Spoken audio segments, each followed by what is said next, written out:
మధ్యతరగతి కుటుంబీలకు తాళిబొట్లు ఇస్తానన్న పథకం కింద తాళిబొట్ల కోసం తిరుమల తిరుపతి దేవస్థానంలో ఉన్న బంగారాన్ని కరిగించటానికి బొంబాయి తీసుకెళ్ళి బొంబాయిలో కరిగించిన దాంట్లో ఎంత నువ్వు కొట్టేశావు, ఎన్ని టన్నులు కొట్టేశావు, నువ్వు టన్నుల కొద్దీ బంగారం బొంబాయి తరలించావు.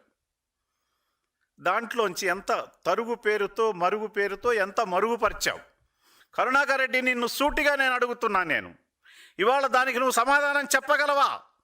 నీ దగ్గర సమాధానం లేదు. ఏ రకంగా పడితే ఆ రకంగా దోచుకున్నావు.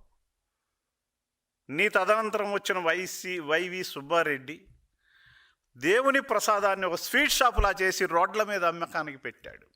అంటే వ్యాపారాత్మక ధోరణి ప్రారంభించి తిరుమల తిరుపతి దేవస్థానాన్ని పవిత్రతను మంటగలిపింది వైఎస్ఆర్సీపీ పార్టీ నాయకులు కాదా?